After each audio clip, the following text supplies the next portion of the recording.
Okay, this is wild. You remember yesterday when we were talking about the acts of the sinful nature, the acts of the flesh in Galatians 5:19-21, and a couple of things that are on the list of things that this wouldn't be good. You wouldn't want to do these things. A couple of the things that were on that list of not good things were idolatry and witchcraft. Remember yesterday when we talked about ancient witchcraft and how it was a pretty big deal that people took seriously, and there was a lot of money in it, and people made jewelry out of their witchcraft spells and incantations and binding spells and betting spells, and it made both a cool fashion statement, but it also, as you wore it around, contained a little curse against your social rival. Remember that? Because it was yesterday? Well, get this. While you were listening to that episode yesterday, I was actually traveling with my family because we went on a big giant vacation the last couple of weeks. I used to record this podcast every day, even if I was traveling. I had a little pocket microphone. I'd take it with me. I thought it was really charming that I'm just recording this wherever I am. But then I went back and listened to how it sounded, and it was crap. So I decided that I would just record in advance when I'm going to be traveling now. And then sometimes I tell you, sometimes I don't. The episodes just come out and whatnot. Well, the last couple of weeks I've been in Ireland with my family, which was awesome. I've never been there before.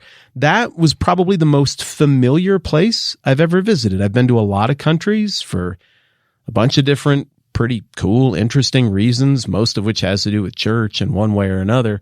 But Ireland, of anywhere I've ever been outside the country, that felt the most like me and what I'm used to. Maybe it's in my blood or something. I don't know. I loved it there. I thought it was great. And before I tell you what happened there and how it relates to the whole witchcraft thing, I got to do the Midwestern disclaimer because that is definitely in my blood. And this is the thing where people from the American Midwest tell you about something that they did or purchased that could cause you to think, well, that's a little spendy. But then to dampen that, the Midwesterner has to say that they used a coupon. So I need to tell you about my coupon. The coupon I used was points from our credit card. We save these up, and every couple of years we get enough points to do basically a whole giant, crazy family extravaganza trip for nothing, like just for the cost of food that we were going to do anyway. Flight, car rental, hotels, admission to stuff. We got that all set up on the credit card because Camilla's a genius with that kind of stuff. And so we did our big trip, and it was amazing. I made a ton of videos there. Those are going to be coming out over on the YouTube channel, maybe starting even like this week. I'm just going to start putting them out. They were really fun. A lot of cool Christian pilgrimage stuff. One of the things that I did over there while I was Christian pilgrimaging to cool different Christian pilgrimage sites is I went to the Chester Beatty Museum in Dublin. I'm pretty sure you say Chester Beatty. It looks like Beatty. Maybe people say Beatty. I don't know. I've never heard anybody say it out loud. Isn't that weird when you do that? When you read things in books and so forth, but not listen to audiobooks, and so you see a name or a word that just comes across the page in front of you for your whole life, but then all of a sudden you go to say it in front of someone, or in this case, well, a lot of someone's, and you realize, dang, I don't actually know how to say that for sure. Seems like half the time that's Beatty and half the time that's Beatty. I'm going to go with Beatty. Whatever the case, it's in Dublin. And we went to this museum. It's not a real huge museum or anything. It's more of a collection of documents from 3 threads of human history. One is Islam, one is the East, largely China, and one is Christianity, mostly the Western version of Christianity. But I mean, I don't know. I don't know that I even say that. It's just Christianity is the thread, right? So on the top floor, I had heard that some of the oldest manuscripts of the Bible that are intact and readable, even with rudimentary ancient Greek skills, which I have, that you can go there and you can see the best stuff from the famous Chester Beatty collection right there. And so sure enough, I went upstairs there and they had, let me see, 1, 2, 3, 1, 2, 3, 4, 1, 2, 3, maybe 10, I guess it would be 10 of these ancient biblical manuscripts, all in Greek, just sitting there. You weren't allowed to like touch them or lick them or pick them up or anything, but you could get right on top of them. They're all hermetically sealed, and they have been, I guess, since the founder of the museum and the museum itself came into custody of these like 100 years ago, 90 years ago, something like that. So I got a great look at a super old chunk of the book of Daniel while I was there.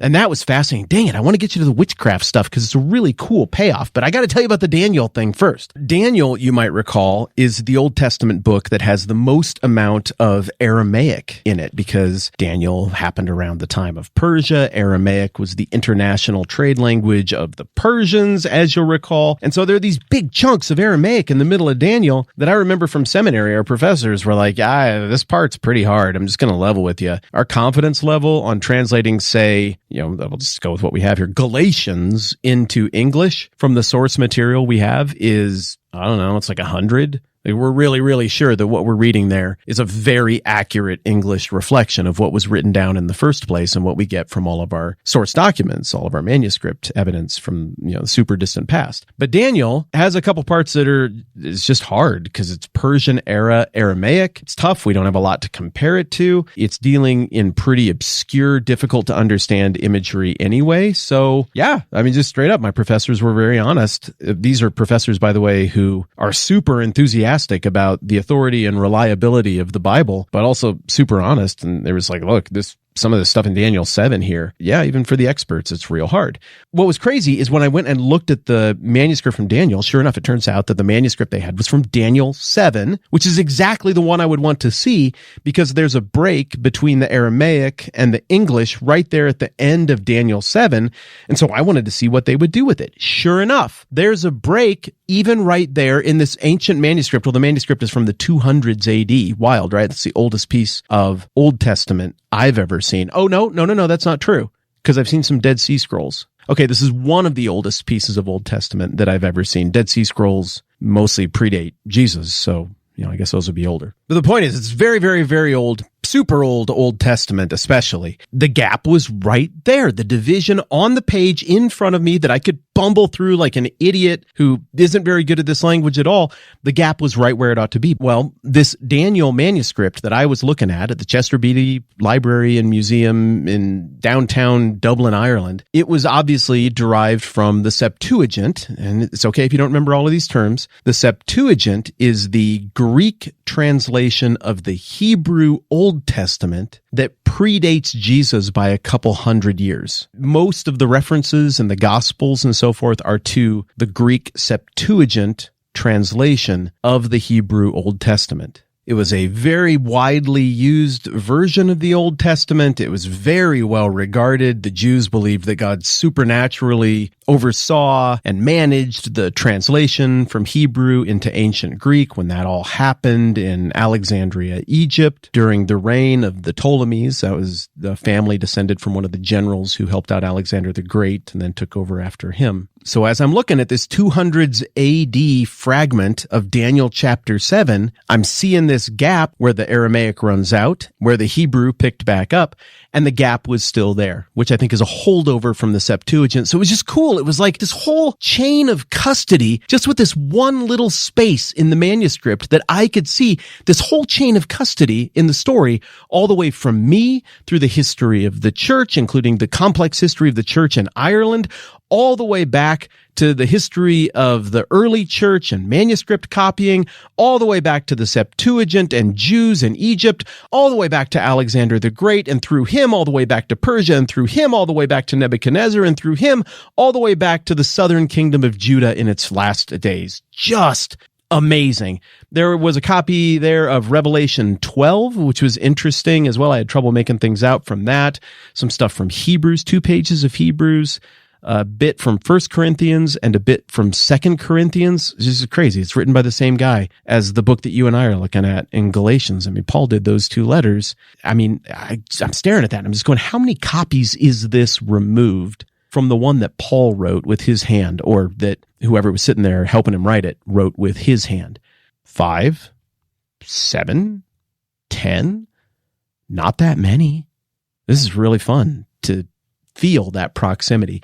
So the Bible manuscripts there were everything. They had a chunk of Luke, Mark, and all of it's pretty legible too. It's just incredible. But next to all of that, if you kind of go around the corner, there was an old Ethiopian, I guess, Cushite magical incantation scroll for stuff like what we were talking about yesterday here. So there's another point of connection for us. And that was pretty fascinating to look at. It's later than the era of Galatians. So, it's a little bit better preserved and a little bit fancier. I don't know what language it was. I don't think it was Coptic, but I don't know, maybe something derivative of that. I just couldn't tell. It was very, very tiny writing.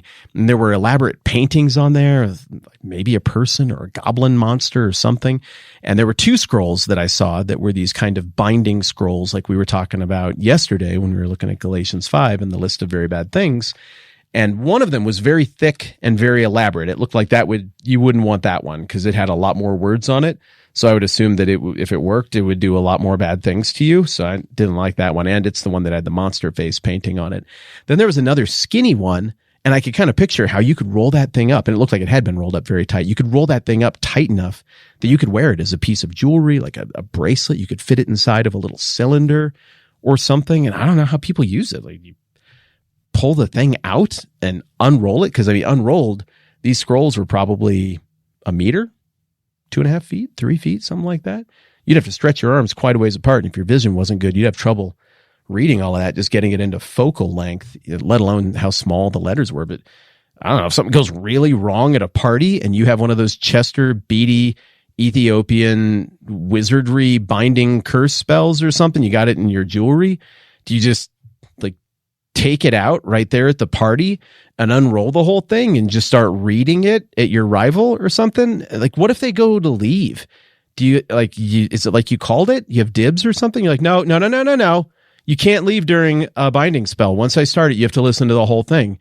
You can do your own binding spell when I'm done, but I called it and you can't leave. You can't double stamp on a binding spell. I don't know, because it would take a really long time to reel all of that off in a heated moment. You want to try it on like a battlefield or anything. But it was really fascinating to just see those in person. I've seen lots of pictures and stuff of these kind of ancient amulets and wizarding spells and whatnot that Paul was speaking against in the New Testament, including Galatians chapter 5. But it was pretty cool to see them, not just pictures and whatnot, but to actually see it in the flesh. And it was even cooler that as I was seeing it, the episode of this podcast it was dealing with exactly that thing was coming out. So all of that was pretty cool. We didn't make any progress on the Bible today at all. I'm embarrassed. I'm so sorry. But, I guess we have time. Then we'll make progress tomorrow, and we'll get out of the list of very bad things section that we've been in for a while. This was a nice detour from all of that. No, I'm not going to apologize for this episode. I thought it was pretty cool. I thought you'd like the Daniel thing. And I like talking about stuff like this because it's a reminder that even though this all seems very long ago and like we are very separated from it, we're not. We're super connected to all of this, and it really actually didn't happen all that long ago. And the wiring of the people that made them do all the stuff on this list, it's still the wiring we have. It's not like we've evolved as a species into some new and unrecognizable thing. As I read the Bible and I read ancient stuff, human nature looks real similar to what I'm reading from the ancient world. So I really enjoyed seeing all of that and sharing it with you, also as a reminder of just how connected we still are to all of this stuff. All right, we'll actually finish up the list of very bad things next time around. I'm Matt. This is the 10-Minute Bible Hour podcast. Let's do this again soon.